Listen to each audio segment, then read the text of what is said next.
వాగర్థావివ సంపృక్తౌ వాగర్థ ప్రతిపత్తయే జగతః పితరౌ వందే పార్వతీ పరమేశ్వరౌ. భజే శ్రీచక్రమధ్యస్థాం దక్షిణోత్తరయోః సదా శ్యామావార్తాళి సంసేవ్యాం భవానీం లలితాంబికాం. నమో మహద్భ్యో ఋషిభ్యో గురుభ్యో నమః. శివ అంటే పుంలింగం, శివ అంటే స్త్రీలింగం. పేరొక్కటే, పుంలింగ స్త్రీలింగ భేదములంతే. కనుక శివ అన్న శివ అన్న ఒక్కటే. స్పష్టమైపోయింది కదా. అందుకు ఆయనకి ఈవిడ భిన్నురాలు కారు. ఆయన ఈవిడ, ఈవిడే ఆయన. అందుకు సదాకారా సదానందా సంసార ఉచ్ఛేదకారిణి సా శివా పరమాదేవి శివాభిన్నా శివంకరి. ఈ పరమాదేవి శివ అభిన్న, శివునికి అభిన్నురాలు శివంకరి అని. అయితే ఇప్పుడు శివా శబ్దానికి అర్థం చెప్పుకోవాలి కదా. ఇందాక చెప్పాం త్రిగుణములకు అతీతమైనది శివం. ఇంకొక అర్థం శివం అంటే మంగళము శుభము, ఇది ఇంకొక అర్థం. అందుకే ఆయన శుభస్వరూపుడు, ఈవిడ శుభస్వరూపిణి. సర్వమంగళ మంగళ్యే శివే. అక్కడ సంబోధన చేశారంతే శివే అని. అక్కడ ఉందండి శివే అంటే సర్వమంగళ స్వరూపిణి. ఆవిడ ప్రపంచంలోకి శక్తిగా వచ్చినప్పుడు సర్వమంగళ స్వరూపిణి, ప్రపంచానికి అతీతంగా ఉన్నప్పుడు శుద్ధస్వరూపిణి. కనుక శుద్ధస్వరూపిణి అనే అర్థం శివకి సృష్టికి అతీతంలో చెప్పాలి. మంగళస్వరూపిణి అనేటువంటిది సృష్టి తర్వాత ప్రపంచానికి మంగళం కలిగిస్తున్నది. అయితే సృష్టికి పూర్వంలో ఉన్నప్పుడు కూడా మంగళమే. బ్రహ్మతన్ మంగళం పరం మన ఉపనిషత్తే చెప్తుంది మాట. ఇక్కడ పరబ్రహ్మమే మంగళము. పరబ్రహ్మ అనగా శివుడు, పరబ్రహ్మస్వరూపిణియే శివ అంతే. కానీ శివ అంటే పరబ్రహ్మస్వరూపిణి, మంగళస్వరూపిణి. అందుకే శివ అంటే చాలు మంగళం కలిగిస్తోంది తల్లి. అందుకే సర్వమంగళములు కావాలంటే సర్వమంగళ మంగళ్యే శివే అని పిలవాలి. ఉమాశంకరయోర్భేదో నాస్త్యేవ పరమార్థతః. అందుకు నిజానికి ఉమాశంకరుల మధ్య భేదం లేదు. ద్విధాసవు రూపమాస్థాయ స్థిత ఏకో నసంశయ. ఇది శాస్త్రం చెప్తున్నది. రెండు రూపములుగా ఉన్నది ఒక్కరే. ఉమా విజ్ఞానం చెప్తూ సూత సంహితలో గొప్ప మాట చెప్తాడు.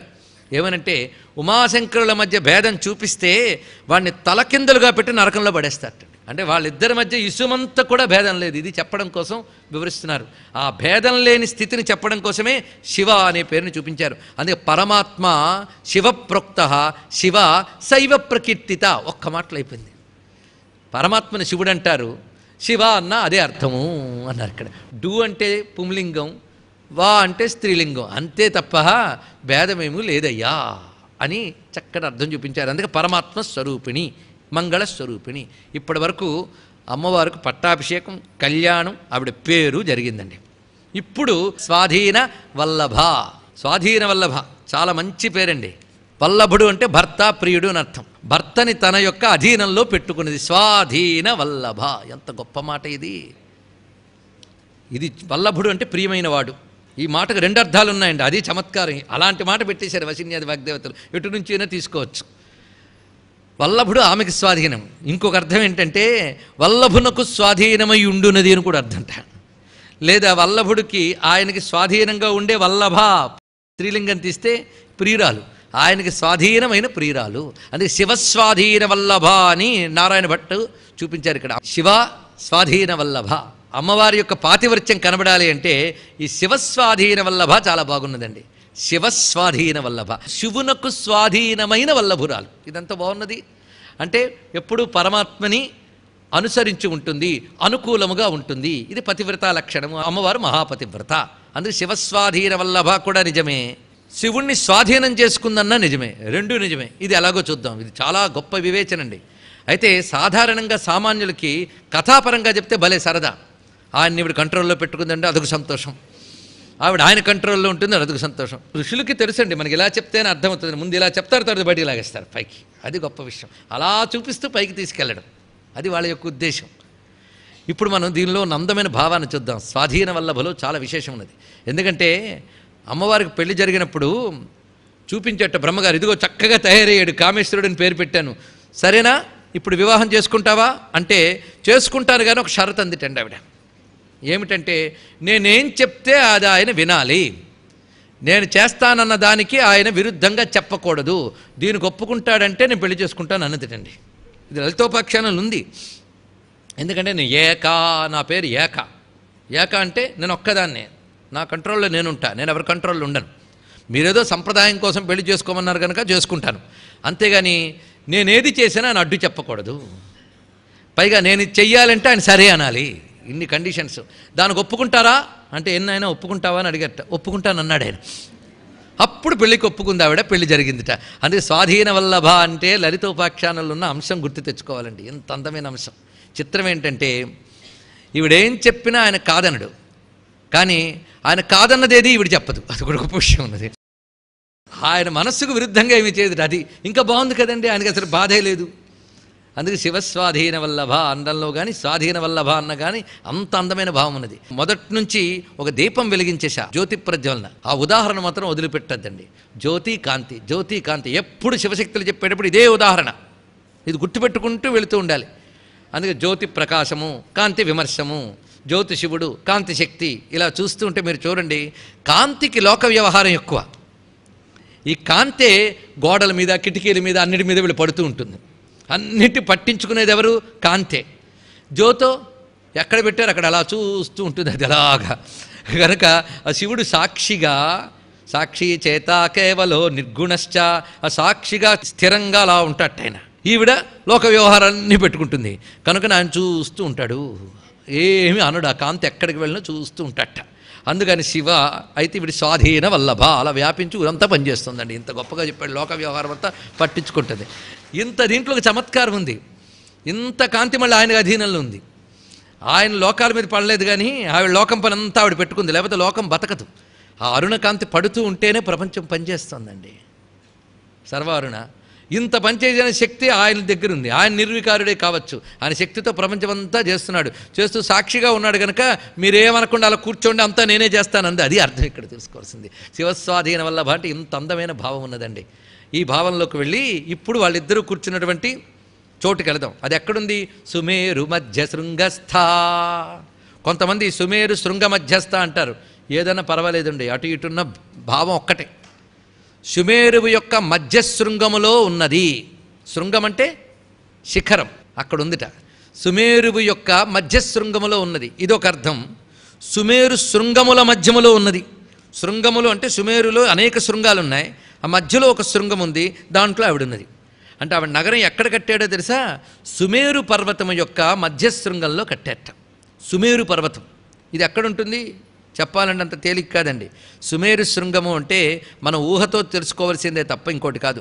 సమస్త జ్యోతిర్గణములు దేనిని పాయింట్ని ఆధారం చేసుకుని తిరుగుతున్నాయో ఆ పాయింట్కి సుమేరు అని పేరండి. అంతేగాని బంగారు కొండ అని మన పర్వతంలో ఊహించడానికి లేదు. ఈ సమస్త జ్యోతిర్గణములు తిరుగుతున్నాయి అంటే దేన్నో కేంద్రం చేసుకుని తిరుగుతున్నాయో లేదు కదా. ఆ కేంద్రం మన మామూలు కంటికి కనబడదు. ఆ మాటకు వస్తే జ్యోతిర్గణాలన్నీ మనకు కనబడవు. కానీ వీటి యొక్క మూమెంట్లో ఒక ఆర్డర్ ఉంది, ఒక పద్ధతి ఉన్నది. ఒక చక్రంలా చక్కగా తిరుగుతున్నాయంటే దానికి ఒక కేంద్రం ఉండాలి. అందుకు మేరు అంటే మినోతి జ్యోతింషీతి మేరుహు అన్నారు. అనేక రకములైన జ్యోతిష్యులకి ఆధారమై ఉన్నటువంటిది మేరువు. ఇప్పుడు మనం చూస్తే సమస్త భువనాల్లో ఉన్న జ్యోతిర్మండలాలకు ఆధారంగా ఎక్కడో పైన కొన ఉంది. ఆ కొన విశ్వానికి కొనట, దాన్ని ఆధారం చేసుకుని నీ తిరుగుతున్నది సుమేరువు.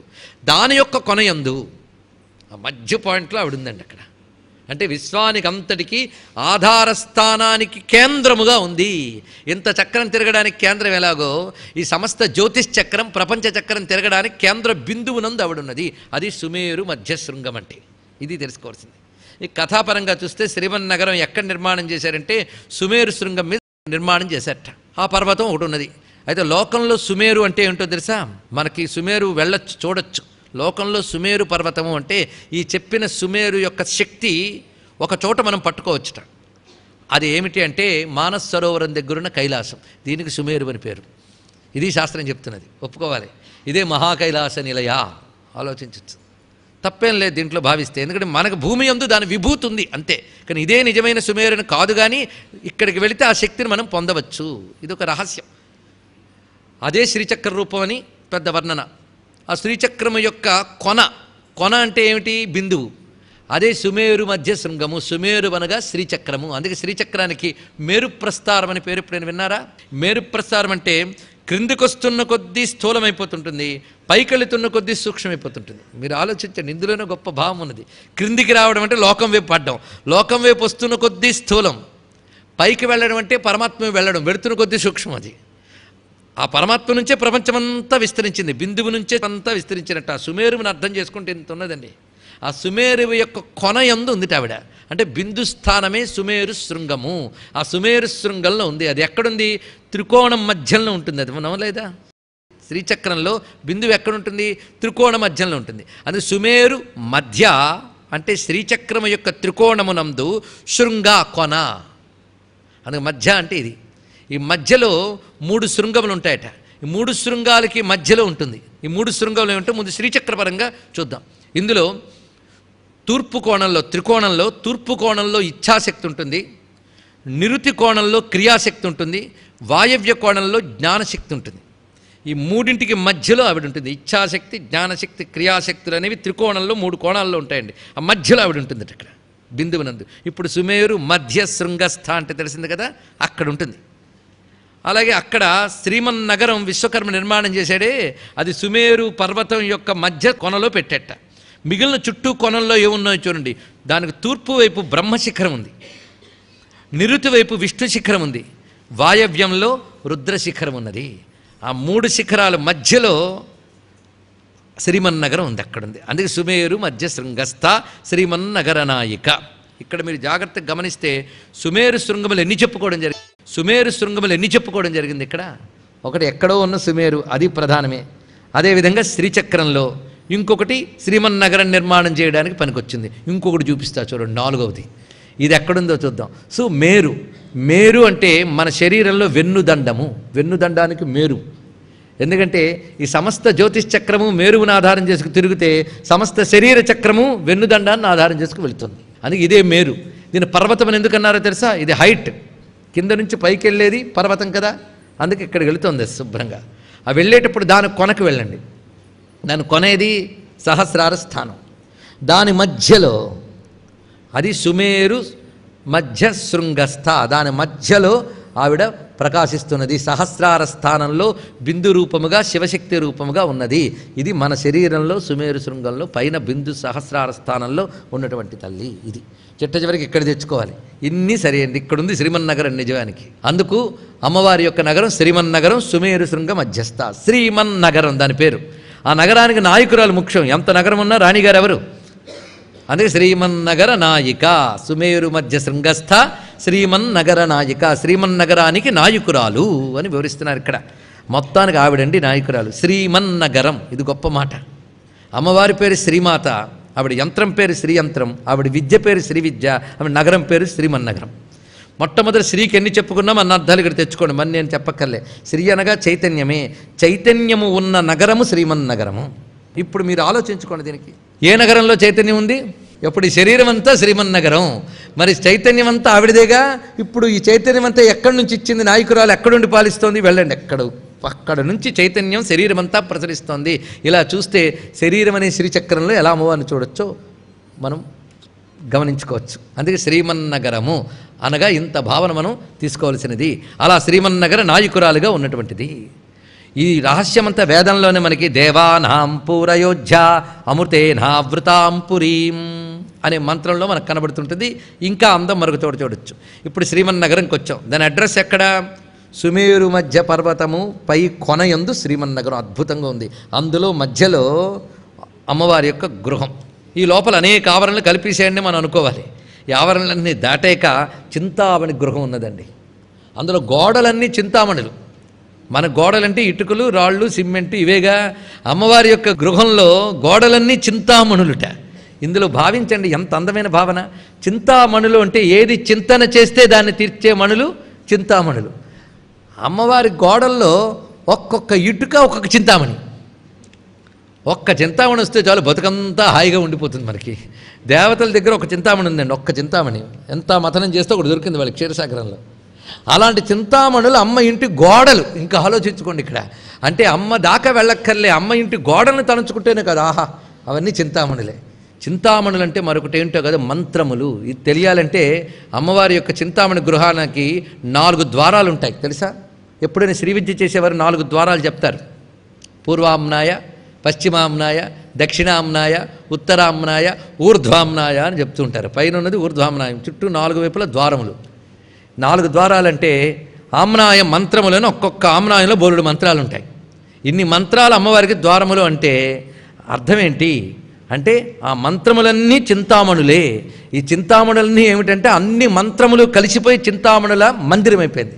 ఆ మందిరం లోపల ఆవిడ కూర్చున్నట్ట. అంటే ఇన్ని మంత్రములకు మూలమైన మహామంత్ర స్వరూపుణ లోపల కూర్చుంది. ఇది భావన చేయవలసిన చింతామణి గృహాంతస్థ. ఆ చింతామణి గృహంలో ఆవిడ కూర్చున్న ఆసనం చూడండి ఎలా ఉన్నదో. పంచబ్రహ్మాసన స్థిత. పంచబ్రహ్మాసనంపై కూర్చుంది ఆవిడ. పంచబ్రహ్మాసనం అంటే దానికి మనం శ్రీమత్ సింహాసనేశ్వరి దగ్గర చాలా వివరంగా చెప్పుకున్నాం. పంచబ్రహ్మల ఆసనం అది బ్రహ్మ, విష్ణు, రుద్ర, ఈశ్వర, సదాశివ. ఆ నలుగురు కోళ్ళుగా ఉన్నారు, సదాశివుడు బల్లగా ఉన్నాడు. అంతా కలిపి ఒకటే అది. కానీ పనులు బట్టి పేర్లు వచ్చాయి. సృష్టి, స్థితి, సంహార, తిరోధాన, అనుగ్రహ 5 కృత్యములు. ఈ 5 కృత్యములకి బ్రహ్మ, విష్ణు, రుద్ర, మహేశ్వర, సదాశివ. ఈ పంచకృత్యాల్లోంచే పంచభూతాలు ఎలాగొచ్చాయో చూడండి, ఎంత ఆశ్చర్యం వేస్తుందో మనకి. అది సృష్టి, స్థితి, సంహార, తిరోధాన, అనుగ్రహలో అనుగ్రహ కృత్యం నుంచి ఆకాశం వచ్చిందిట. తిరోధాన కృత్యం నుంచి వాయువు వచ్చింది. సంహార కృత్యం నుంచి అగ్ని వచ్చింది. స్థితి కృత్యం నుంచి జలం వచ్చింది. మీరు ఆలోచించిన మీకు కనిపిస్తుంటుంది. సృష్టి కృత్యం భూమి, పంచకృత్యములు, పంచబ్రహ్మలు, దాని నుంచి వచ్చినటువంటివి పంచభూతములు. ఈ పంచభూతముల నుంచి వాటి యొక్క గుణకముల్లోకి వెళ్ళిపోవాలి మనం. శబ్ద, స్పర్శ, రూప, రసగంధాలు అవి పొందడానికి పంచ జ్ఞానేంద్రియాలు, పంచ కర్మేంద్రియాలు, ఇవన్నీ పనిచేయడానికి పంచ ప్రాణాలు. అంటే ప్రపంచమంతా కలిపితే పంచబ్రహ్మాసనం. ఇదంతా ఎవరి వల్ల పనిచేస్తుందో ఆవిడ దాని మీద కూర్చుంది. అది పంచబ్రహ్మాసన స్థిత. ఇది తెలుసుకోవాల్సింది. ఆ పంచబ్రహ్మాసనంపై కూర్చొని భాసిస్తున్న తల్లి. ఈ స్థితిలో ఆ చింతామణి గృహం శ్రీమన్నగరంలో ఉన్నది. దాని యందు పంచబ్రహ్మాసనం, దానిలో కూర్చున్న తల్లి. ఈ పంచబ్రహ్మాసనంలో కూర్చున్న చింతామణి గృహం చుట్టూ ఒక వనం ఉంటుందండి అమ్మవారిది. ఈ వనం చాలా ప్రధానమైనటువంటిది. ఈ వనం పేరు మహాపద్మాటవీ సంస్థ. దాని పేరు మహాపద్మాటవీ అని పేరుట. దీని గురించి వర్ణిస్తూ చాలా అందమైన విషయములు మనకి లలితోపాఖ్యానము చెప్తున్నది. మహానుభావుడు దూర్వాసుడు చెప్తాడు. తత్ర చతుశ్శతయోజన పరిణాహం దేవశిల్పినా రచితం నానాసాలా మనోజ్ఞం నమామ్యహం నగరమాది విద్యాయా అంటాడు. ఇక్కడ అమ్మవారి యొక్క మహానగరానికి, శ్రీమన్నగరానికి నమస్కారం అంటూ చింతామణి గృహంలో పంచబ్రహ్మాసనంలో మహాపద్మాటవి గురించి చెప్తూ అద్భుతమైన విషయం చెప్తాడు. మణిసదనసాలయోరధిమధ్యం దశతాల భూమిరుహ సువర్ణ దీర్ఘై పర్ణైర్యుక్తాం కాండైశ్చ యోజనోత్తుంగై పద్మాటవీం భజామహ. ఇక్కడ చింతన చేస్తున్నప్పుడు ఒక్కొక్కటి ధ్యానం చేస్తుంటే ఒక్కొక్క ప్రయోజనం అండి. శ్రీమన్నగరం, అందులో చింతామణి గృహం, అందులో పంచబ్రహ్మాసనం. చింతామణి గృహం చుట్టూ మహాపద్మాటవి. అక్కడ పద్మములు ఉంటాయి. ఒక్కొక్క పద్మాటవిలో అవి పెద్ద కాడలు ఉంటాయట. ఇవన్నీ స్థల పద్మములు, జలపద్మాలు కావు. మెట్ట తామర అంటాం. స్థల పద్మములు అవి అతి విస్తారమైనటువంటి పొడవుతో ఉంటూ దానిపైన ఈ పద్మములు వికసిస్తాయట. 1000 రేకులుంటే ఒక్కొక్క దానికి. అందులో చక్కటి కేసరములు, వీటి నుంచి తుమ్మెదలు ఝంకారం చేస్తూ ఉంటాయి. అలాంటి అద్భుతమైనటువంటి పద్మాటవి, దాని మధ్యలో చింతామణి గృహం. ఇది ధ్యానం చేయాలట. ఇది నిజానికి మహాపద్మాటవి అంటే సహస్రార స్థానం. దానిలో ఉన్నటువంటి బిందు స్థానం అమ్మవారి చోటు. అది మహాపద్మాటవి సంస్థ. అది ఇక్కడ చెప్పుకున్నాం. మహాపద్మాటవ్యా మృదితమల మాయేన మనసా అంటారు శంకర భగవత్పాలు వారు. ఆ మహాపద్మాటవి ఎవరు చూడగలరాయా అంటే మాయామాలిన్యం లేని మనస్సులే తెలుసుకుంటాయట. అని మాలిన్యం ఎంత ఎక్కువైతే వీళ్ళు అంత దూరం అవుతూ ఉంటారు అమ్మవారికి. అది మహాపద్మాటవి సంస్థ. ఇది అద్భుతమైన భావం. ఇక్కడ చెప్తున్న ప్రతిదానికి మనం ఉపాసనాపరంగా చూడవలసినటువంటి స్వరూపం చెప్తున్నాం. మనలో ఎక్కడున్నదో చెప్పుకుంటున్నాం. అలాగే వ్యాఖ్యాతలందరూ అందించారు మనకి. కదంబ వనవాసిని ఇది వివరిస్తున్నారు ఇక్కడ. కదంబవనం. ఈ కదంబవనంలో అమ్మవారు ఉన్నారు. ఈ కదంబవనం ఎక్కడున్నది? సరిగ్గా అమ్మవారి యొక్క శ్రీమన్నగరం, మణిద్వీపం అన్నా శ్రీమన్నగరం అన్నా నిజానికి ఒకటే. ఈ శ్రీమన్నగరంలో ఒక్కొక్క ఆవరణ దాటుతూ ఉంటే మొట్టమొదటి నానావృక్ష మహోద్యానవనము అని ఒక ఆవరణ వస్తుంది. అది దాటిన తర్వాత 5 కల్పవృక్ష వనాల ఆవరణలు వస్తాయి. అవి సంతాన, హరిచందన, పారిజాత, కల్పక ఇలా పేర్లతో వస్తాయి. మందార 5. ఇది దాటిన తర్వాత ఆవరణ కదంబవనం. ఇది చాలా ముఖ్యం. ఇక్కడితో వృక్షావరణలు పూర్తయిపోతాయి. అంటే 7వ ఆవరణ అనమాట. ఈ 7వ ఆవరణ నిండా కదంబ వృక్షాలు ఉంటాయి. ఈ కదంబ వనం నిండా ఉన్నటువంటిది ఎవరు అంటే శ్యామలాదేవి యొక్క రూపములన్నీ ఉంటాయట. ఆ రాజశ్యామల అనే ప్రధానమైన తల్లి ఇక్కడ ఉంటుందండి. అందుకే కదంబ వనవాసిని అంటే ఇక్కడ శ్యామలాదేవిని చెప్పినట్లుగా భావించవచ్చు. లేదా మొత్తం శ్రీమన్నగరంలో కదంబవనం, ఆ లోపల చింతామణి పరిసరాలన్నీ వర్ణిస్తున్నారు కనుక కదంబవనం వర్ణించారు. కానీ కదంబవనంలో ఉన్న తల్లి అంటే లలితాదేవి అని కూడా భావించవచ్చు. ఎందుకంటే కదంబవనం లోపలేగా చింతామణి గృహం ఉన్నది. అందుకే కదంబవనవాసిని అన్న ఇద్దరి వైపు అన్వయం. అయితే ఇక్కడ కదంబవనం అంటే మనకి సరిగ్గా శ్రీచక్రంలో బిందువు, త్రికోణము, అష్టత్రికోణం వస్తాయి. అందులో 5 త్రికోణాలు వస్తాయి కిందకి. ఈ 5 త్రికోణముల్ని కదంబవనం అంటారండి శ్రీచక్రంలో. అది గమనించుకోవాల్సింది. దాని మధ్యలో ఇవి ఉంది కనుక కదంబవనవాసిని. ఇవన్నీ పరిశీలించుకోవాల్సింది. అలాగే మనకి ఆ సహస్రార స్థాన సమీపంలో ఉన్నటువంటి రకరకాల చక్రముల యొక్క సమూహములు కూడా, సూక్ష్మ యోగ భూమికలను కూడా కదంబవనం అంటాం. కదంబవనం యొక్క లక్షణం ఏమిటి అంటే కమ్ అంటే జలం, కం దమయతీతి కదంబహ అని అర్థం చెప్పారు ఇక్కడ. అది కదంబం. దీనికి నీప అని మరొక పేరు. నీరం పాతీతి నీప, రెండిటికి అర్థాలు ఒకటే చూడండి. కమ్ అంటే జలమును చెప్పుకున్నాం, నీరమన్నా జలమే. ఆ నీటిని నియంత్రించినది అని అర్థం. కం దమయతి అని అర్థంట. అంటే కదంబ వృక్షముల యొక్క లక్షణం ఏంటంటే గగనమండలంలోని జలశక్తుల్ని ఉత్పత్తి చేయగలదట అది. అంటే మంచి వర్షం కావాలంటే కదంబ వనాలు ఉండాలి. అలాగే వర్షాన్ని నియమించగలిగిన శక్తి కూడా ఉన్నది. అలాగే ఎక్కడో ఉన్నటువంటి జలశక్తుల్ని ఆకర్షించి క్రిందికి తిప్పగలిగే శక్తి కదంబవనకు ఉంది. అలాంటి కదంబవనాన్ని ధ్యానిస్తే మనకేం లభిస్తుంది? వర్షం పడుతుంది. అవునా? కాదు. ఇక్కడ తెలుసుకోవాల్సింది ఏంటంటే అందకుండా ఎక్కడో ఉన్న వాటిని లాగి మనకు అందిస్తున్నాయి కదంబములు. అలాగే మనకు అందనటువంటి ఏవైతే కావలసిన అభీష్టములు ఉన్నాయో వాటిని ఆకర్షించి ఇవ్వగలిగే శక్తులే కదంబవనములు. వీటిని తలంచుకుంటే అమ్మ కదంబవన ధ్యానంతోనే అభీష్ట సిద్ధులు ఇస్తున్నది. ఇది తెలుసుకోవాల్సింది. అలాంటి కదంబవనవాసిని అని ఇంతవరకు ఆర్డర్ ఎలా చెప్తున్నారు చూశారు కదా. శ్రీమన్నగరం, చింతామణి గృహం, మళ్ళీ చుట్టూ ఉన్న వనముల్లో ప్రధానమైనవి చెప్తున్నారు. మహాపద్మాటవి, కదంబవనం. ఇలాగా అన్నీ చెప్పకుండా కొన్ని ఎందుకు చెప్తున్నారు? అన్ని ఆవరణలు చెప్పచ్చు కదండి. అంటే దీన్ని శాస్త్రంలో ఉపలక్షక న్యాయము అంటారు. ఒక ప్రాంతంలో కొన్ని చెప్పారు అంటే అన్నీ చెప్పినట్టే లెక్క అని దీని యొక్క అర్థం. అలా ఇక్కడ అమ్మవారు అసలు చోటు చెప్పారు, చింతామణి గృహం. దాని చుట్టూ ఉన్న పద్మాటవి చెప్పారు.